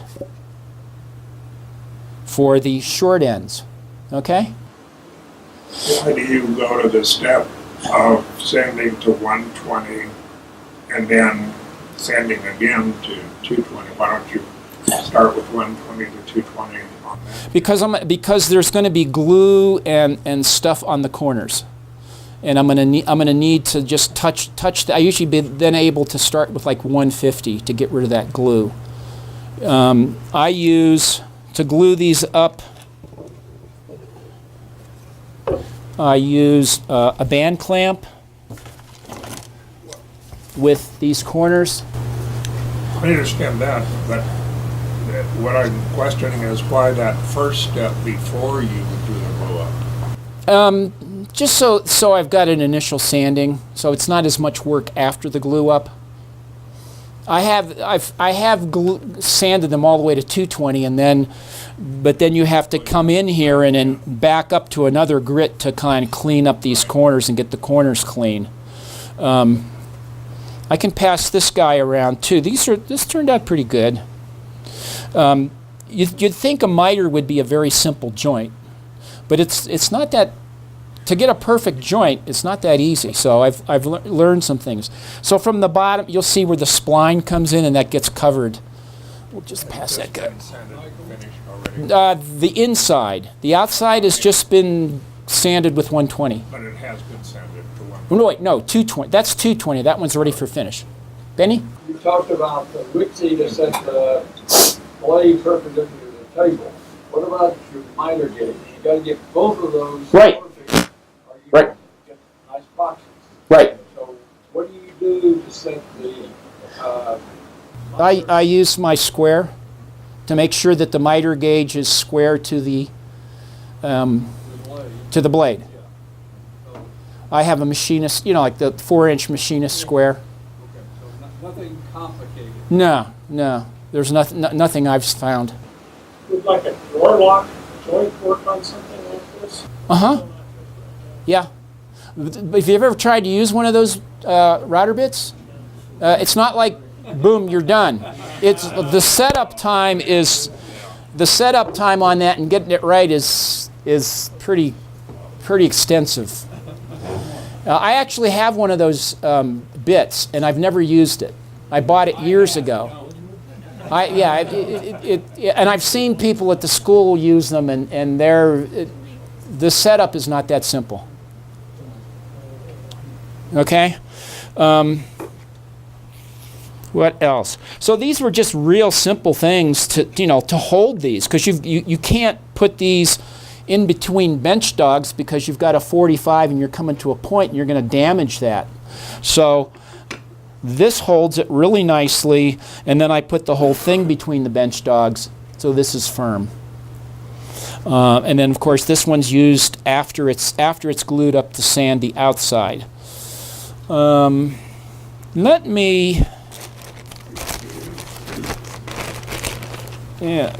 me move some of this stuff. Okay, so I can put this away? Yeah? You got a flat spot over here you can bury. I'll just put them, Okay. because I'm going to have to organize all this when I'm done. So, yes? Can you hold up the jig that you use to hold the lead-up box? Just hold it up so. Sorry. No problem. Again, I put some of that drawer padding on here, and it started to come loose, so now there's tape. But this distance fits it the short way, and then this distance is the long way, with just enough play in there so it slides in and it's padded. So that took a few minutes to make that and make it accurate. And then you just hold that between bench dogs? Yeah, and I hang it, it'll be between bench dogs, and then the box will hang down below the bench. And I can just sand one side, pull it out, flip it over, sand, So it's pretty, for a little box, it's pretty straightforward.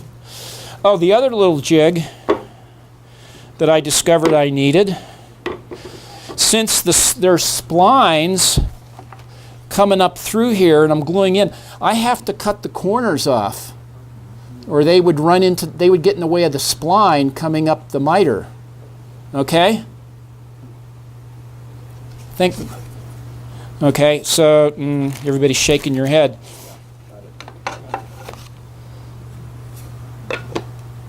Oh, for the bottom. Yeah, for the bottom. Let's see, where get the bottom. There's the bottom, and then your spline comes through. So you got to nip off the corner of the bottom.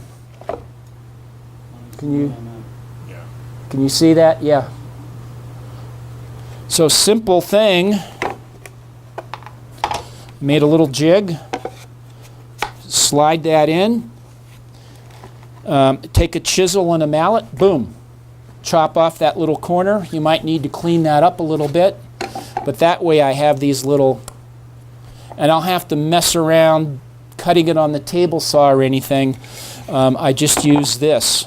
So I made a little jig where the corner would poke through, and you chop it with a sharp chisel and a mallet. Okay, real simple stuff to save time. And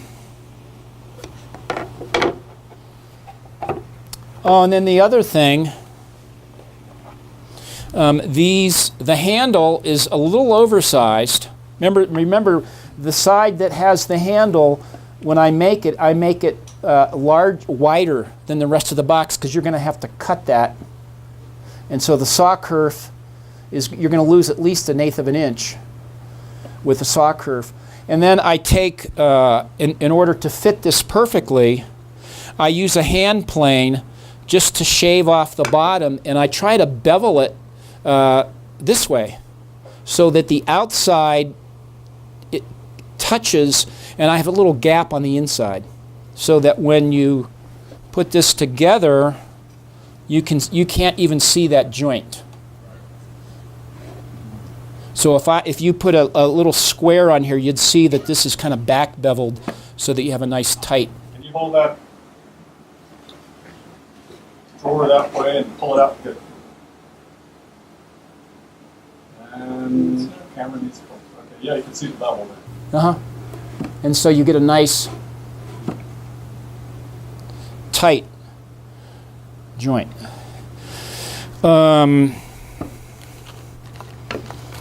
Okay.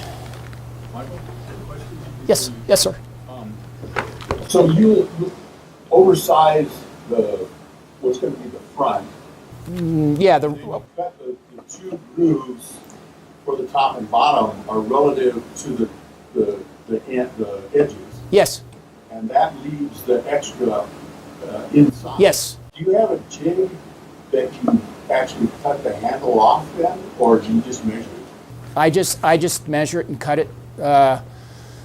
I thought I calculated these, the size, the width of the side that I'm going to cut off, so that I could take a table saw and cut it, and still have a little bit left to clean up. And it ends up I was a little too close. So I ended up using a bandsaw, which only takes a 1/16 of an inch. That's why this is rough and bandsawn. So the next batch I do, I would make that the side that's going to have the handle, it needs to be a hair bigger. But fortunately, the bandsaw saved me, because otherwise, then this would be too small, and then I don't know. Then I got problems. Okay. How are we doing for time? You got 30 minutes. Oh, okay. We might have to do if I get time, I'll do a demo on how I would glue one up. So this is walnut.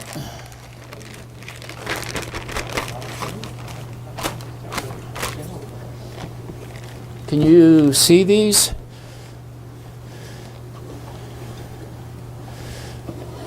I'll open them up a little bit. I just brought the first half dozen of these that I've done. Oh, okay. Okay. Move the mountain.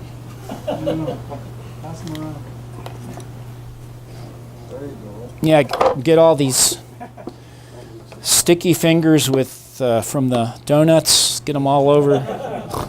You know. Do the people that buy these, do they say what they're going to keep in these boxes? I haven't sold any yet. They're essentially like a jewelry box, given the size. Fit high denomination bills. I'm sorry? They fit high denomination bills. Yeah, I mean, and the interiors are removable. So I have one that has 9 sections and another one that has 12 sections.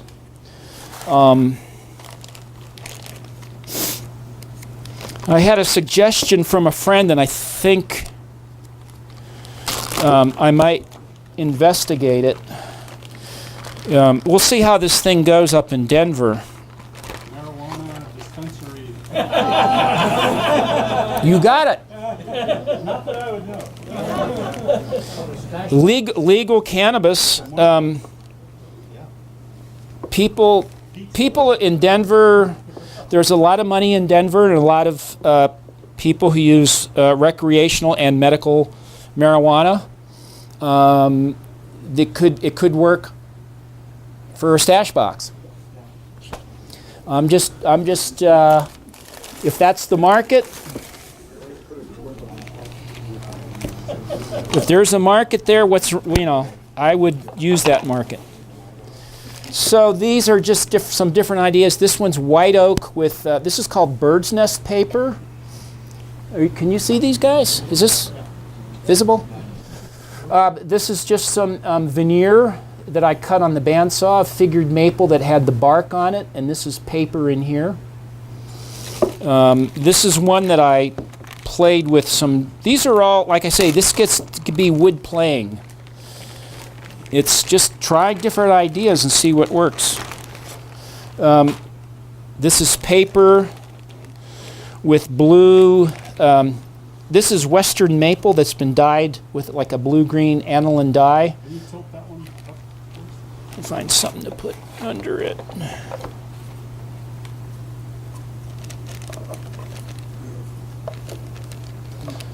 And this is waxed linen thread, which I drilled some holes and braided it and pulled that through. So again, the orange and the blue.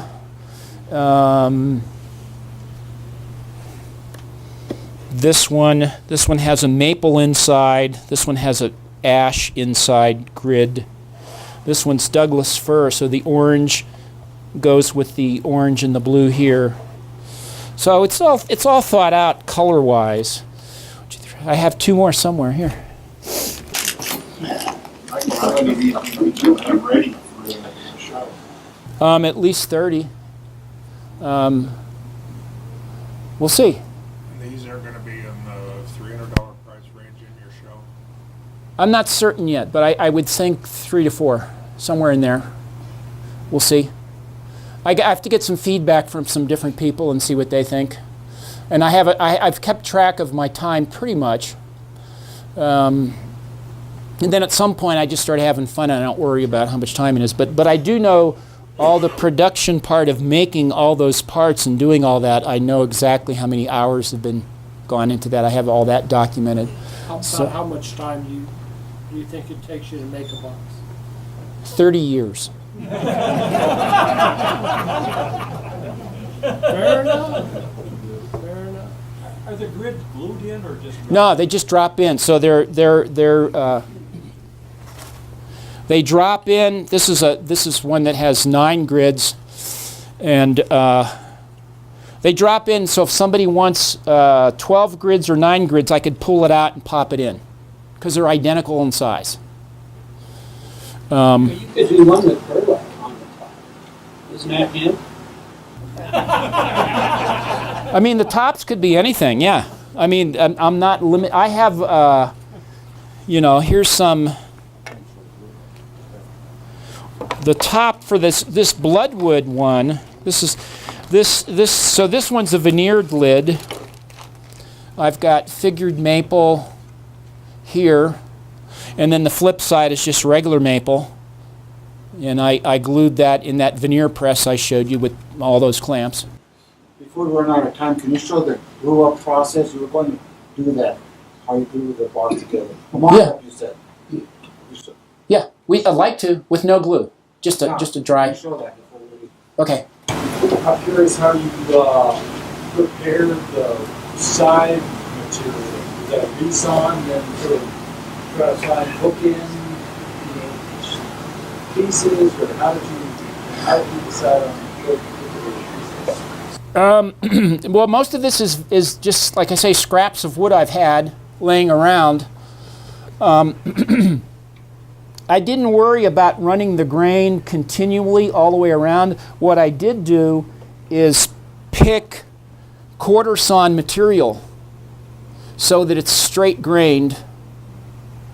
And then so if the corner isn't an exact match, it's really not that evident.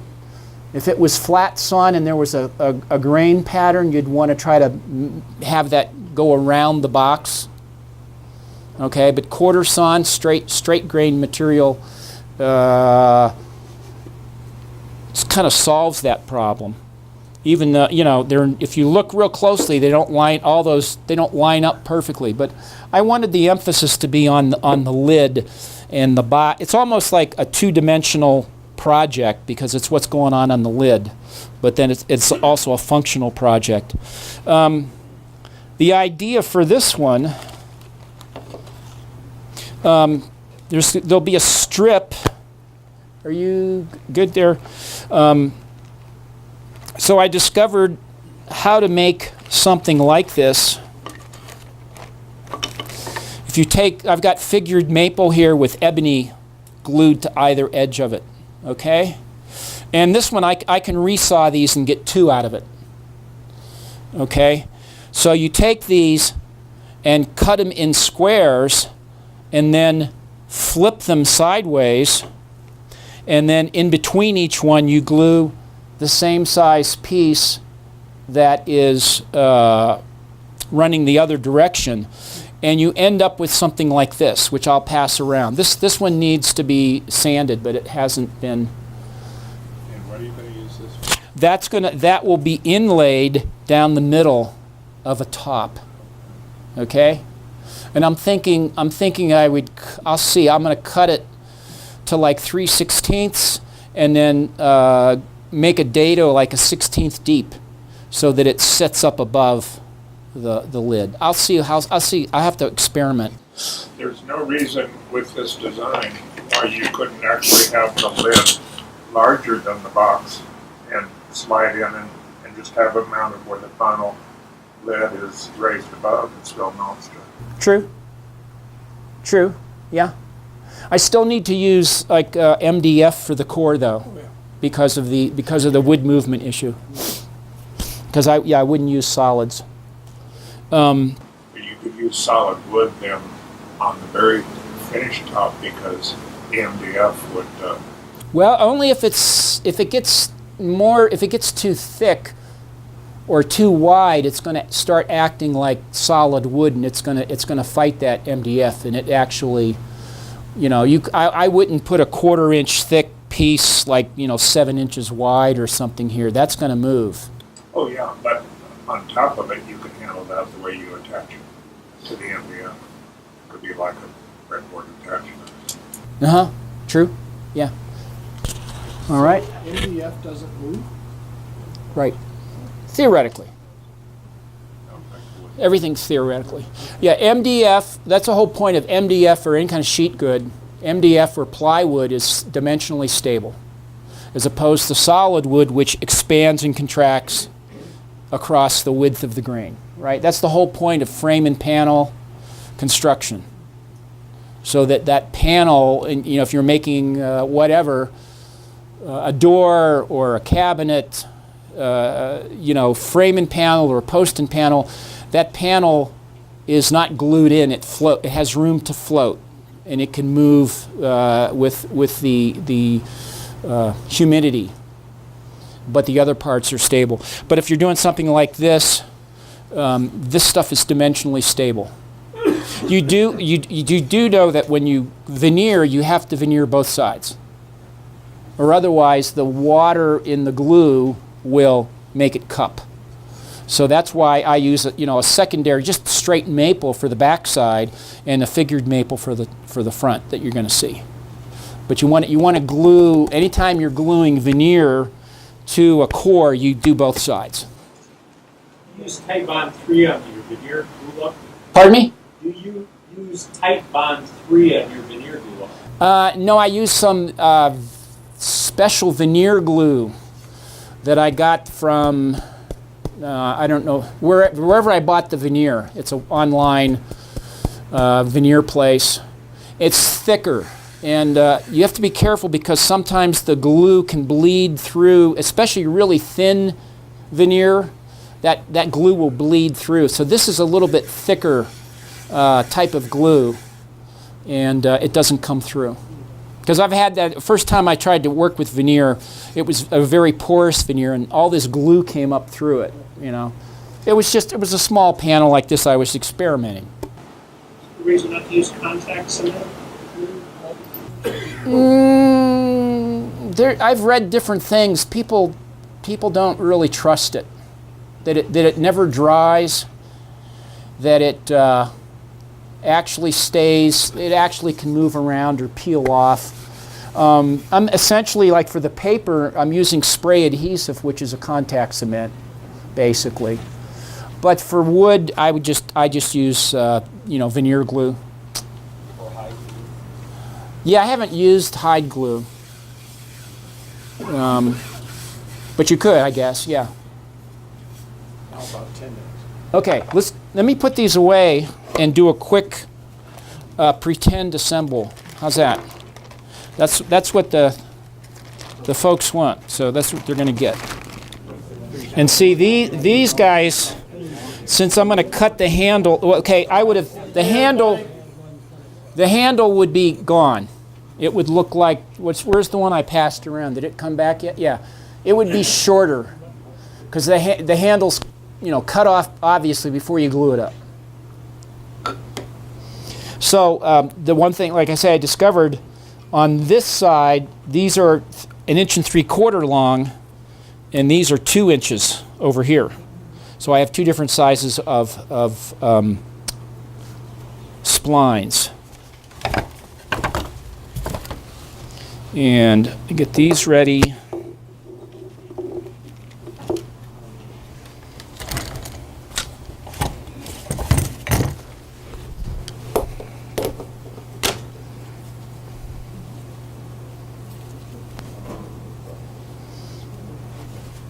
These are great clamps for miters, these band clamps.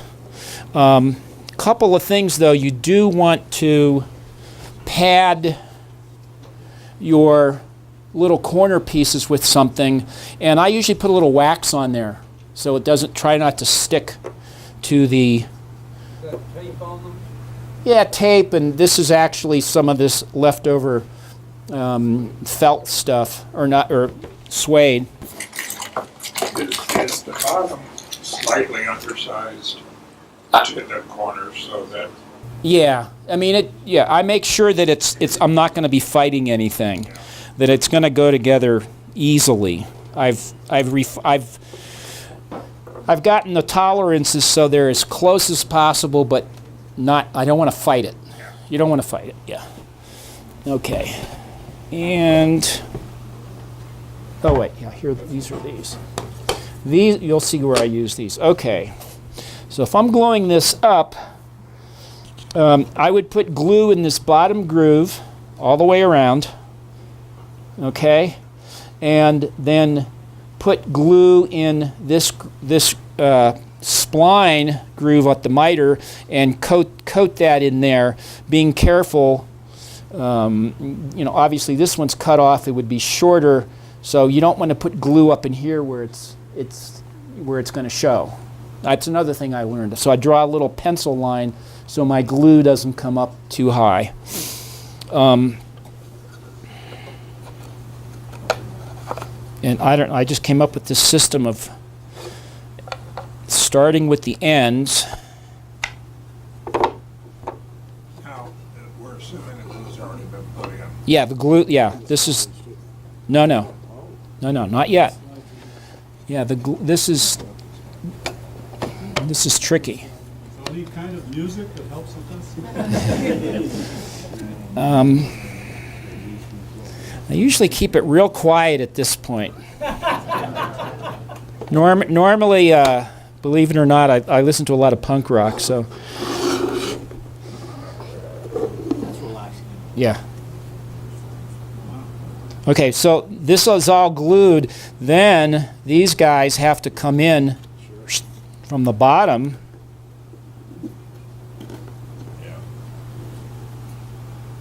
And like I say, see, there's some slop in here, but with enough glue and the bottom being glued in, it's not like I'm building a big sideboard or something that needs.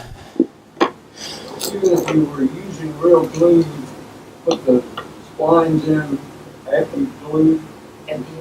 Yeah. Yeah, I figured out the only way of doing it is because of these, I have to slide them down in there from the bottom.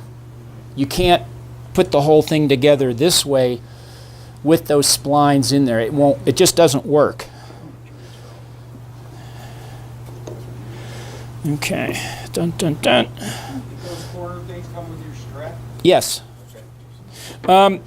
They don't sell these here. You have to find them somewhere else. Because I originally bought these here, but anymore they don't. These are hard to find. And this is important. Your crank that tightens this metal will mar the wood. So I put a piece of 1/4 inch. You know, again, that's one of the things I learned when I did a prototype, is that you need to have a little pad there. Let me hold this forward.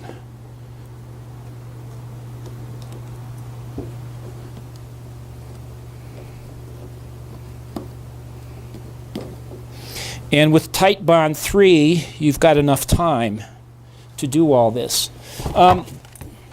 These come with a tiny little wrench. Yeah, but I like something with a little more oomph to it, so I use a crescent wrench. It's a little bit bigger. Whoops. You put that one under the clamp.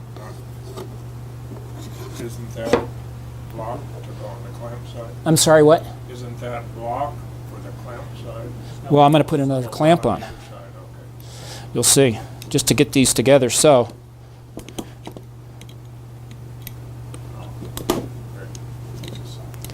Yeah, you get a little more force with this crescent wrench. Okay. Okay, so there's the top, there's the bottom. So then I'm going to flip it over and put one on the top. This is a little funky because this is still, you know, this would not be here normally. And the other thing I discovered when I did the prototype, because that piece is missing, believe it or not, hand me that, Steve, thank you. Because there's no support across here, this would actually squeeze in a little bit, and then my handle would be too long. I would have to trim the handle with a chisel, which was one more step that's kind of a pain in the butt. Just enough that it wouldn't, you know, it didn't work. So I put this block in here, which keeps, it's a perfect, it's a spacer, and just move it back like in here, and that keeps these from tweaking in. So it's kind of fun to discover all these little things that make things work better as I'm doing this. Like I say, by the time I get 30 of these done, I should be a genius. Yeah, well, every woodworker I know that's written a book's never made a dime from it, so. I've often thought of writing an introductory woodworking book, but because I don't think there's a decent one out there. But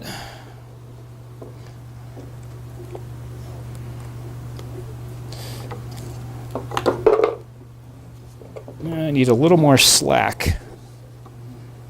Yeah, these things are made. You can glue up huge things with these straps. But if you don't need most of this, I just bundle it up and get it out of the way. So you're doing this pretty quickly because you've got glue on there. Looks like you need 3 buddies. Yeah, it's always helpful, but if you work alone, you just learn to do it all on your own. Okay, that's snug. And then you do that. So you actually need, 2 of these in order to get enough pressure to get a good. Okay, and if everything goes well, you should have perfect joints. The other thing, I'm a big proponent of dry clamping. On one of these,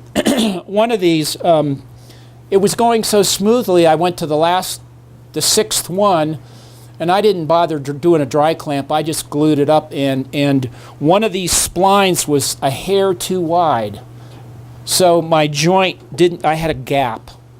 So always do. It takes just a few minutes to do a dry clamp, but this one has a little gap here. The rest of these are fine. So I would have. Oh, that strap fell down. Would a single miter band clamp work? If there was one made. What about those plastic corners? I have a bunch of those. Yeah, I don't know. I've used these for years, and I've never tried anything else. They have these dressing ones that have a clamp that goes around through, then you can just tighten that. Right. I found that works quite well. These are nice. I mean, this is a small scale I'm working on here, so I'm kind of like, I do what I've used all the time until someone shows me something better. And oftentimes, the nice thing about the school is I'll learn things from students. They'll come up with something that I've never even thought of, and it's like, oh, I'll start doing it that way.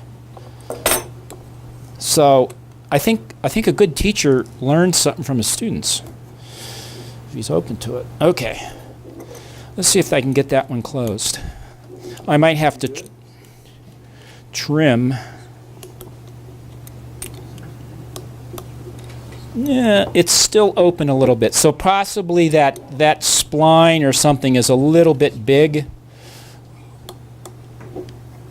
but that's pretty much, boom, that's how it's done. So the inside would all be pre-finished, and then I could, sand all this and finish the rest of this. How are we for time? We done? All righty. If there's any glue squeeze out, because you've got the finish on, you can pop it off after it's set and let it dry. On the inside, you mean? I try to let it set for a few minutes and then get, you don't want it, glue goes from wet to elastic to rock hard. And if you get it at that elastic phase, you can clean it off, especially something that's been pre-finished. That's the point. I don't worry about the outside because there's glue squeeze out there, and I'll sand all that. All right, are we good? All right. Thank you very much. Thank you.